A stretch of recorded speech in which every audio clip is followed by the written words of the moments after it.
जैसा हम पिछले वीडियो में स्वर के बारे में पढ़ चुके हैं, आज हम व्यंजन वर्ण के बारे में पढ़ेंगे। जो वर्ण स्वतंत्र नहीं होते तथा जो लिखे तो जा सकते हैं किंतु बिना स्वरों के सहयोग के उच्चारित नहीं किए जा सकते,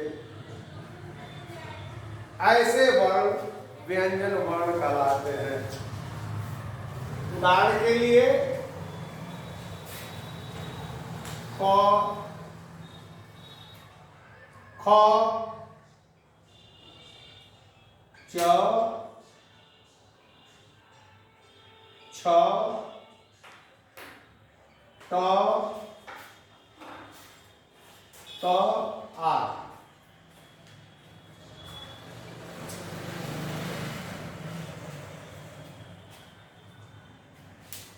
कुछ व्यंजनों का उच्चारण करते समय जीवा मुख के किसी न किसी अवयव का स्पर्श करती है। कुछ व्यंजनों का उच्चारण करते समय श्वास किसी अवयव के स्पर्श किए बिना मुख से बाहर निकल जाती है। इस प्रकार विविधता के आधार पर व्यंजन के 3 भाग किए गए हैं।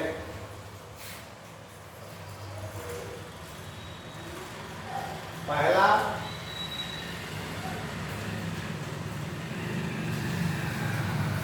स्पर्श, दूसरा अंतःस्थ,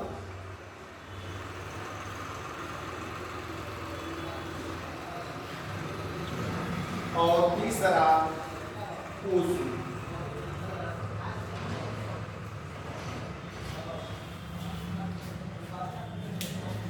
अब हम पहला भाग जो इसका भेद है स्पर्श के बारे में पढ़ेंगे। जिन वर्णों के उच्चारण में श्वास मुख के किसी न किसी अवयव का स्पर्श करते हुए बाहर निकलती है, ऐसे वर्ण स्पर्श व्यंजन वर्ण कहलाते हैं। क से म तक इसके उदाहरण है। क से म तक स्पर्श व्यंजन है। इन्हें भी 5 भागों में विभक्त किया गया है। वर्ग के आगे उस वर्ग का प्रथम वर्ण जोड़ करके उस वर्ग का नामकरण किया जाता है। उदाहरण के लिए पहला है क, ख, ग, घ, अंग। इन 5 को हम कवर्ग संज्ञा से जानते हैं। कवर्ग के नाम से जानते हैं। दूसरा है च, छ, ज, छ, य। इसको चवर के नाम से जानते हैं। तीसरा है ट, ठ, ड, ध और अ। इसे हम टवर्ग के नाम से जानते हैं। चौथा नंबर है त, थ, ग, ध और न। इसे हम तवर्ग के नाम से जानते हैं।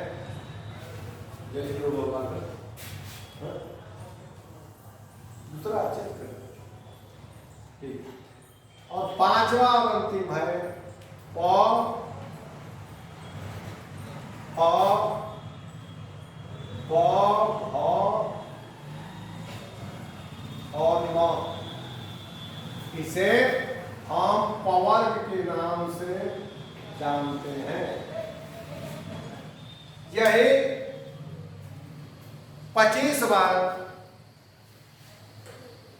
स्पर्श व्यंजन के अंतर्गत आते हैं। इन्हें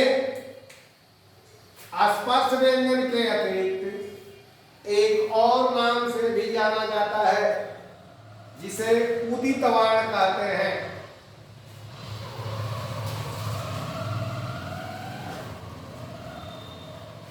स्पर्श व्यंजन को उदित वर्ण के नाम से भी जाना जाता है। अब दूसरा नंबर है अंतःस्थ का।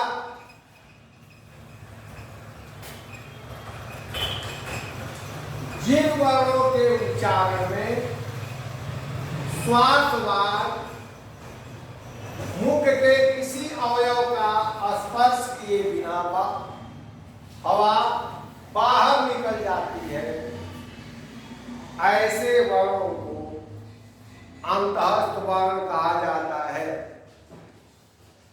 ये अंतःस्थ वर्ण 4 होते हैं, इनकी संख्या 4 होती है।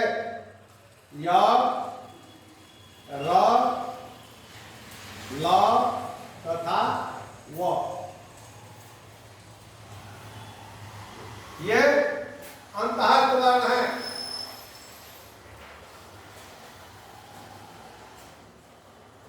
अंतःस्थ व्यंजन, इनकी संख्या 4 होती है। अब इसके बाद अंतिम और तीसरा और अंतिम है ऊष्म वर्ण। ऊष्म व्यंजन,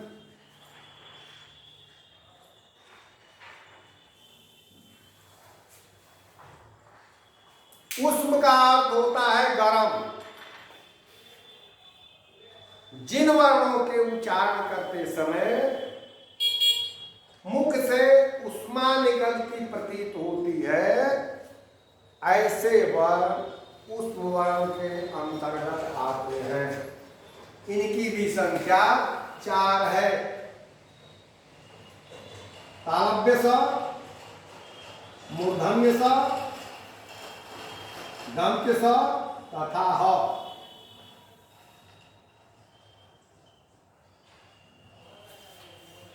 इस प्रकार कुल व्यंजन वर्णों की संख्या हो गई 33।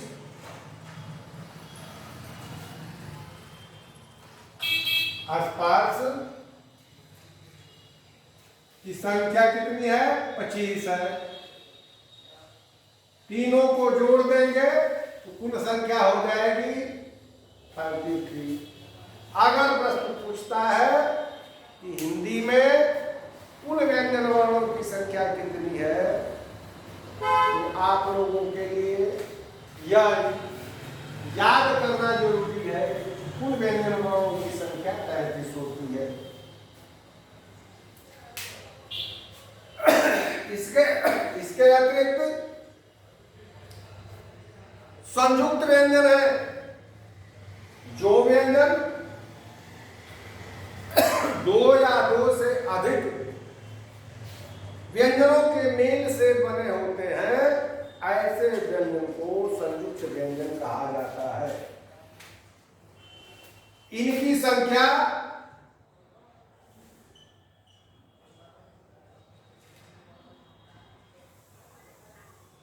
संख्या भी 4 है।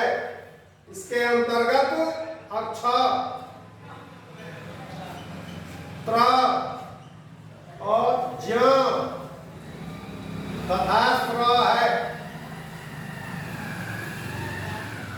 और छ बनता है पूर्ण व्यंजन क तथा मूर्धन्य स के योग से। त्र बनता है आधा प और र के योग से। य बनता है आधा ज धन य के योग से। और स्र बनता है आधा स तथा र के योग से। दो या दो से अधिक वर्णों के मेल से निर्मित व्यंजन क्या कहलाते हैं? संयुक्त व्यंजन कहलाते हैं। अब इसके बाद नंबर आता है व्यंजन द्वित्व। व्यंजन द्वित्व, व्यंजन द्वित्व क्या कहलाता है भाई? जब एक ही व्यंजन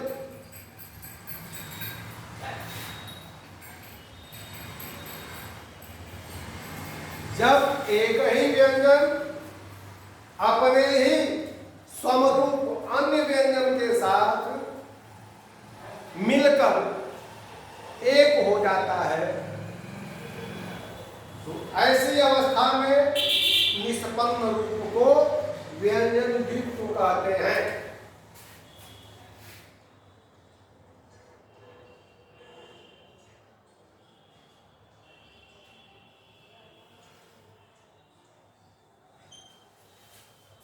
इसमें इसका नियम है कि पहला वर्ण जो होगा, पहला व्यंजन जो होगा स्वर रहित होगा तथा दूसरा व्यंजन उसका समरूप व्यंजन स्वर सहित होता।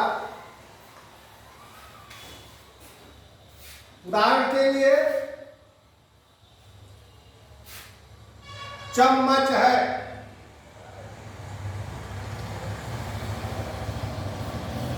इसमें म का द्वित्व हुआ है। पहला म स्वर रहित और दूसरा म स्वर सहित है। क का द्वित्व होता है।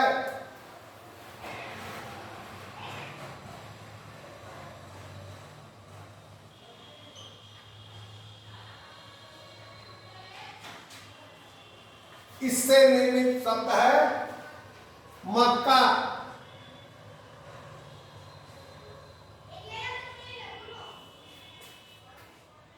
शक्कर,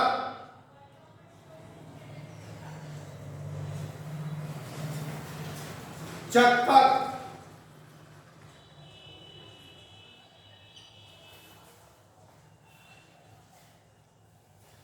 च का द्वित्व होता है।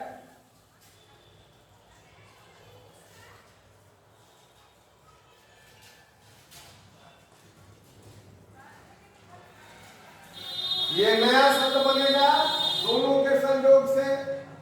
बच्चा, सच्चा,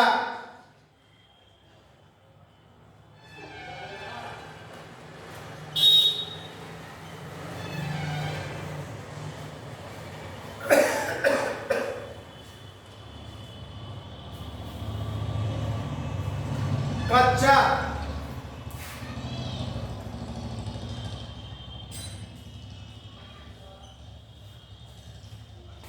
इसके बाद तो का वर्ण तो होता है।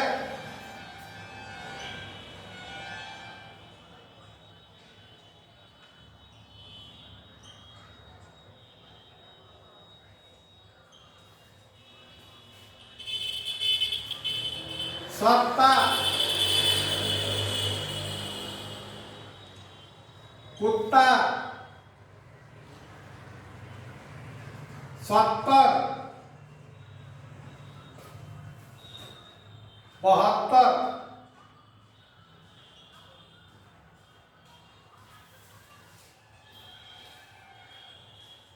इसके बाद प का द्वित्व होता है।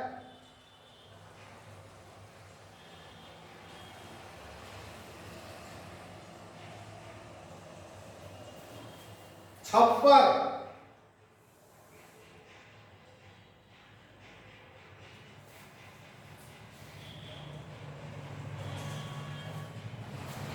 56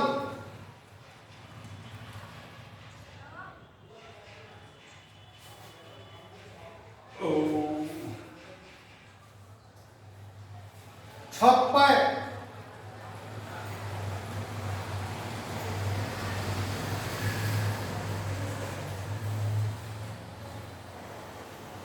इसके बाद ल का भी द्वित्व होता है।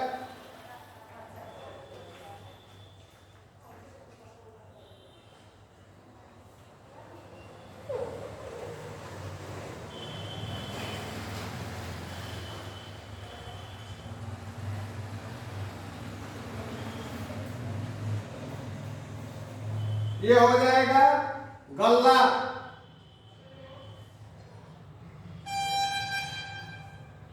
पल्लव,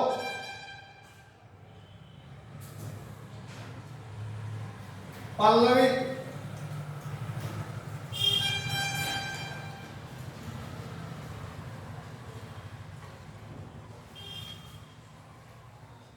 इस प्रकार से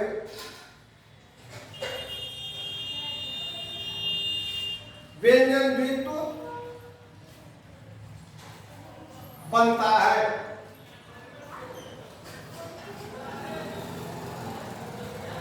इसमें ध्यान देने वाली बात है, नोट के अंतर्गत आप लोग इसको दिमाग में नोट कर सकते हैं। किसी भी वर्ग के दूसरे और चौथे वर्ण का द्वित्व नहीं होता। जहां द्वित्व नहीं होता वहां संयोग होता है। उदाहरण के लिए संयोग में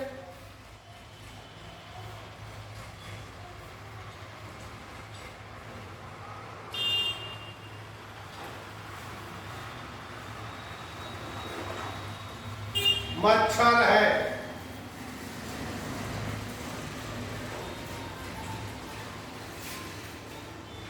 मक्खन,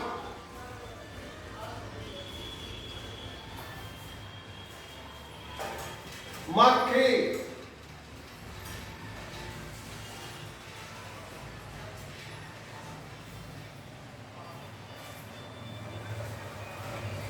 कच्छा है,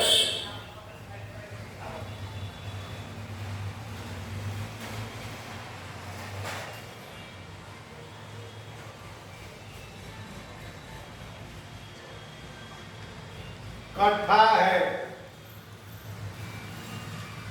लट्ठा है। ये सभी संयोग हैं। जहां वर्ण द्वित्व नहीं होगा वहां वर्ण संयोग होगा। वर्ण संयोग में एक ही वर्ण की पुनरावृत्ति नहीं होती। एक ही वर्ण दो बार नहीं आते हैं बल्कि दूसरे वर्ण आते हैं।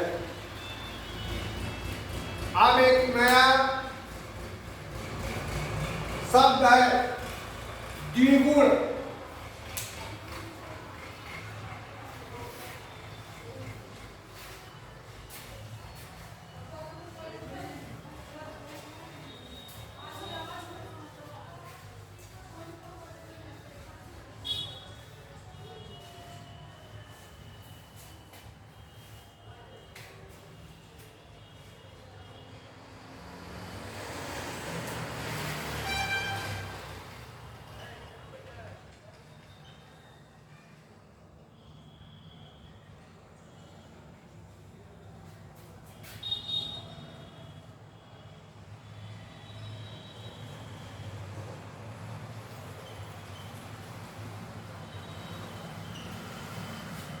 हिंदी में कुछ नई ध्वनियां विकसित हुई हैं।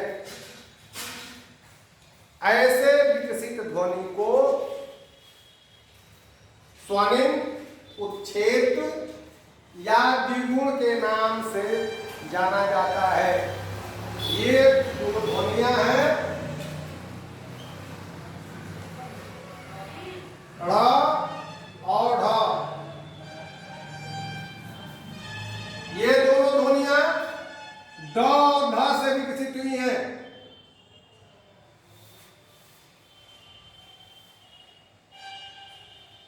अब हम पढ़ेंगे इसके इनके प्रयोग के संबंध में। इन दोनों का प्रयोग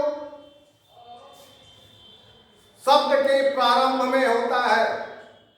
जो मूल ड ढ ध्वनि है, ड ढ व्यंजन है, इनका प्रयोग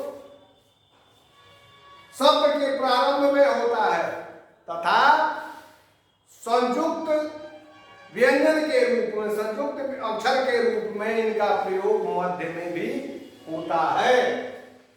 किंतु इन द्विगुण ध्वनियों का प्रयोग या तो मध्य में अथवा अंत में होता है। उदाहरण के लिए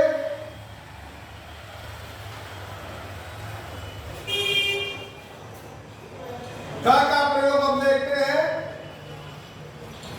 प्रारंभ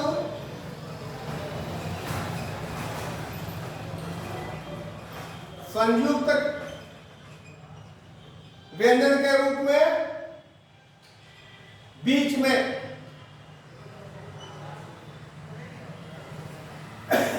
दाल है,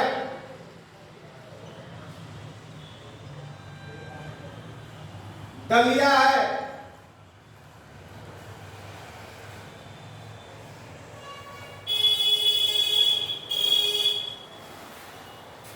ढोल है,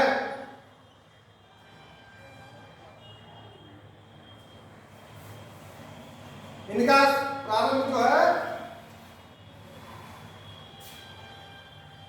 ये ध्वनि, ये व्यंजन जो है इनका प्रयोग शब्द के प्रारंभ में हुआ है।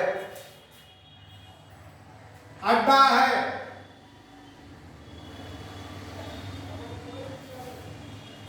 गड्ढा है,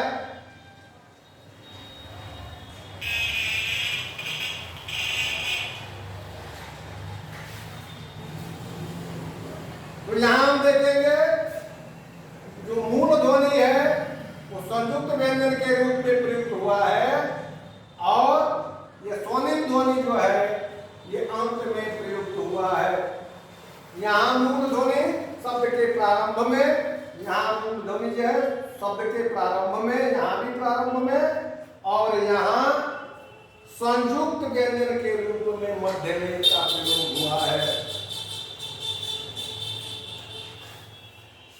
अब अगले नंबर पर हम चलते हैं आगत ध्वनियां।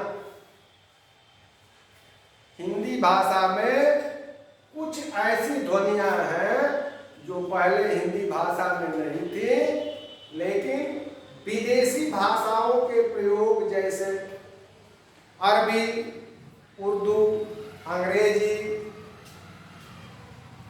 फारसी आदि भाषाओं के कारण ये नए आगत ध्वनियां हिंदी में प्रयोग में आने लगी हैं।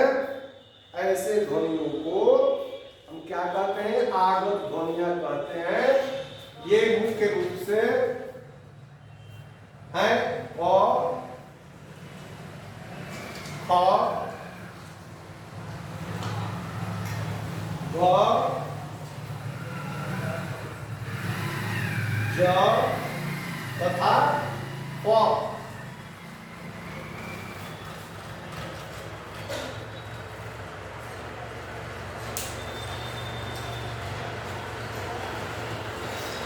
इस उदाहरण के लिए हम इसको इन शब्दों से निर्मित जो शब्द बनते हैं उनके अर्थ द्वारा इसको स्पष्ट कर देना चाहता हूं। उदाहरण के लिए शब्द है जरा, और इस नुक्ते से निर्मित या आगत ध्वनि के रूप में ये जरा, दोनों के अर्थ में अंतर है। जरा माने होता है वृद्धावस्था, बुढ़ापा,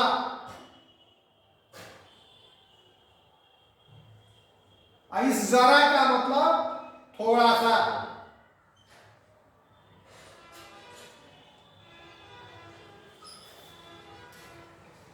गज,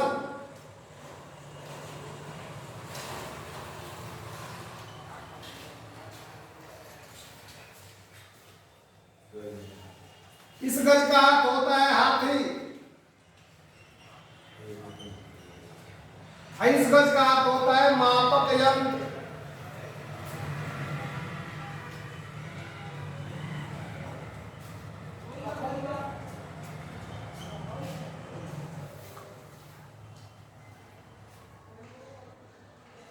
फन,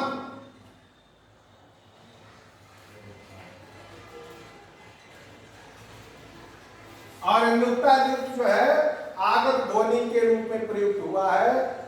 इस फन और इस फन में अंतर हो जाएगा। इसका होता है सर्प का फन,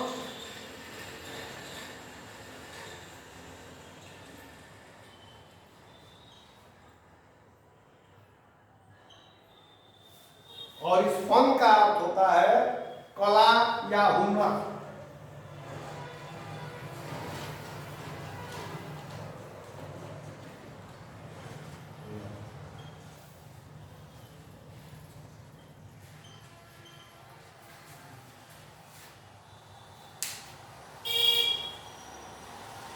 अब अंतिम टॉपिक रह गया है इसमें व्यंजन वर्ण में, व्यंजन वर्ण तथा स्वर वर्ण दोनों का उच्चारण स्थान।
स्वर,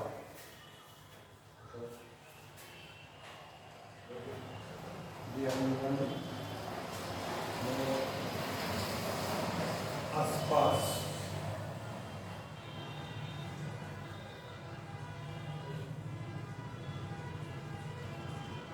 अंतःस्थ,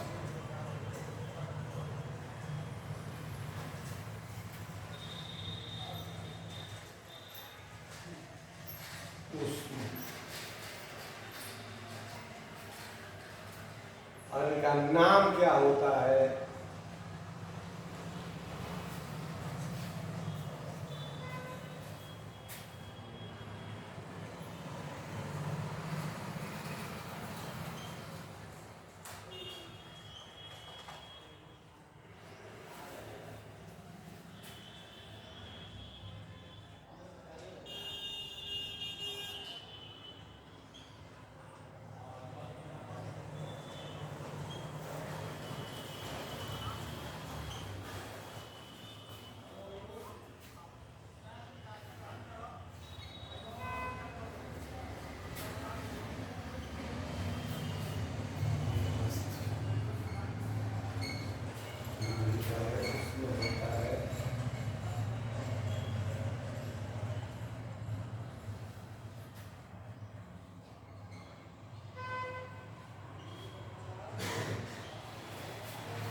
कंठ से उच्चारित होने वाले वर्ण स्वर में ओ आ, व्यंजन में कवार के पांचों वर्ण और उसमें ह तथा विसर्ग का चिन्ह होता है।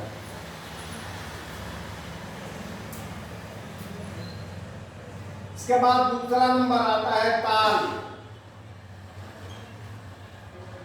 स्वर से ह्रस्व ई तथा दीर्घ ई स्पर्श से च छ ज झ और य। ये हलयुक्त रहेगा कि बिना हलयुक्त? सभी हलयुक्त रहेंगे, तभी इन्हें हम व्यंजन कह सकते हैं। अंतःस्थ में क्या रहेगा यहाँ? य। ऊष्म में तालव्य स। इन्हें तालव्य वर्ण कहते हैं।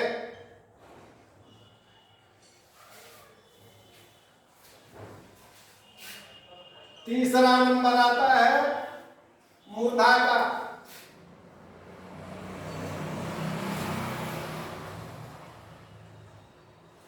स्वर में री और स्पर्श में टवर्ग है।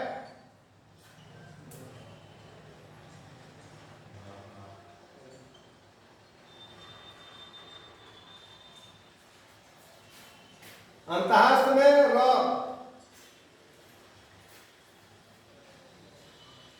और स में मूर्धन्य स, मूर्धन्य स। इन्हें क्या कहेंगे? मूर्धन्य वर्ण कहते हैं।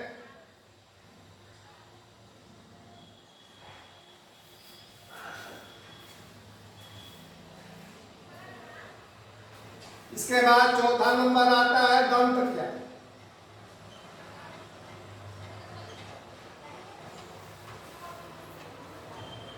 स्वर में कोई वर्ण नहीं है,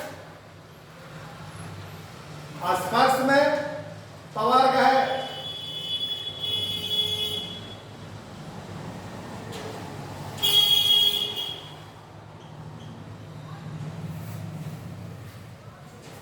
और अंतःस्थ में ल है। उसमें कौन सा है? दंत स। इन्हें कहते हैं दंत वर्ण।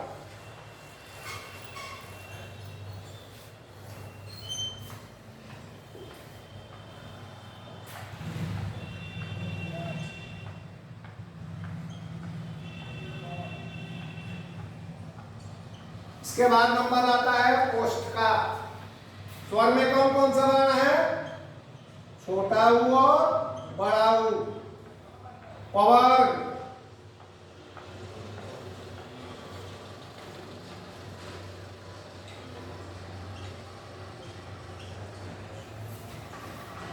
अंतःस्थ में कोई नहीं।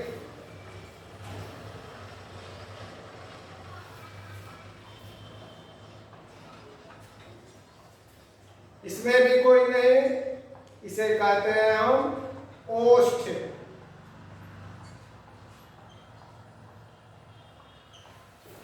ओष्ठ के बाद नंबर आता है नासिका का।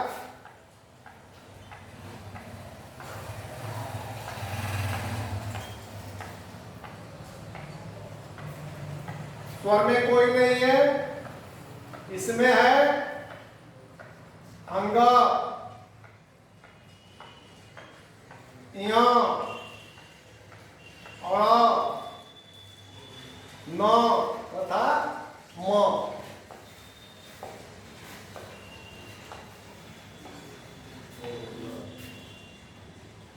इन्हें कहते हैं हम नासिक्य।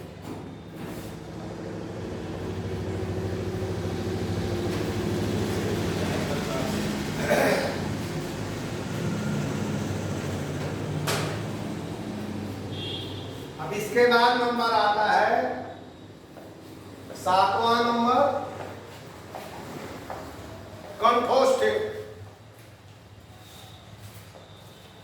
कंठ तालु।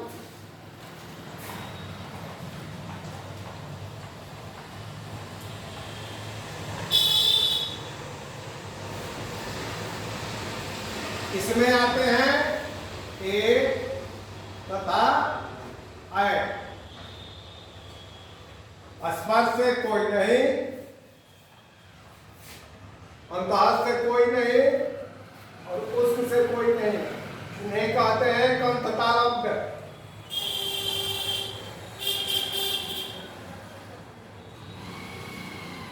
इसके बाद नंबर आता है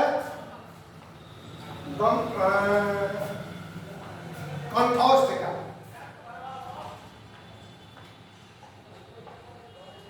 कंठ ओष्ठ,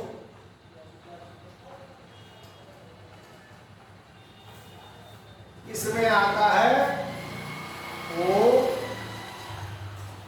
और औ। स्पर्श में कोई नहीं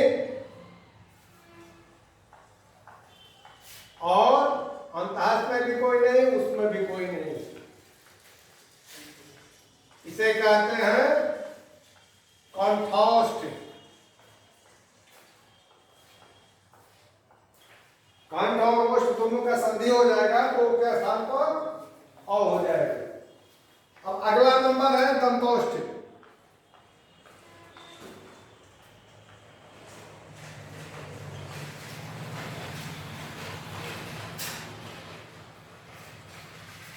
स्वर में कोई नहीं, स्पर्श में कोई नहीं और अंतःस्थ में वो और उसमें कोई नहीं। इसे कहते हैं हम दंतोष्ठ।